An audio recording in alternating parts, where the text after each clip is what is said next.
قدرت تسامحهم؟ حاولت كتير أسامح بس ما قدرتش على نفسي اللي هي اللي قدرت عليا. بس لقيت إن سلام النفسي أهم من كل حاجة، وإن كمان ربنا عوضني خير عن كل الظلم اللي شفته. كنت دايما أقول عشان أسامحهم على الأقل يطلبوا السماح لأنهم غلطوا في حقي. لقيت إن فعلا الدنيا مش مستاهلة نزعل نفسنا ونشيل زعل في قلوبنا من ناحية حد. هتقوليلي ما يستاهلوش المسامحة، هقولك عشانك مش عشانهم. لو تقدري تسامحي سامحي، لعل ربنا يسامحنا كلنا. أوقات بتكون إنك تسامح حد فوق احتمالك، لأن الظلم اللي وقع عليك كبير قوي.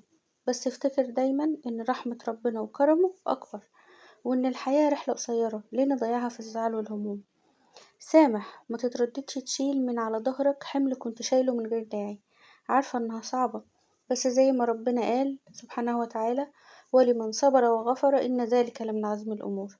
يعني ربنا قال إنها صعبة، وعشان كده أجرها كبير. اللهم إني أشهدك أني عفوت فاعف عني وأرح قلبي ونفسي يا رب العالمين. وقتها هتحسي إن روحك بقت حرة زي الطير كده بالظبط.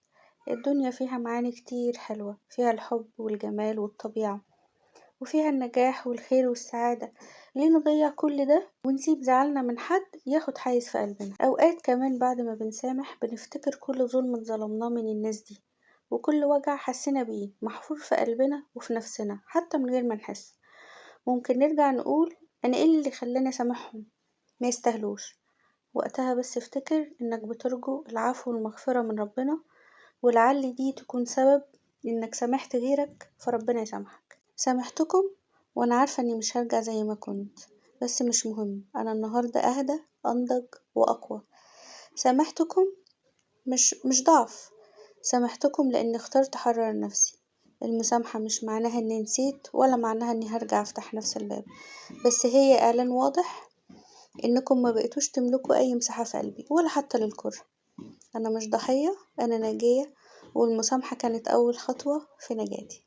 مش لأن الحياة كانت سهلة ولأن قلبي منكسرش، لكن لأني اخترت أصلح اللي انكسر جوايا، واخترت أكمل ومن غير ما استنى أي إعذار من أي حد ولا حد. رفعت عن روحي تقل ما كانتش تستحق، واللي جاي جاي بنور، لأني دلوقتي بسامح وبنسى، بس ما بكررش الغلط مرتين.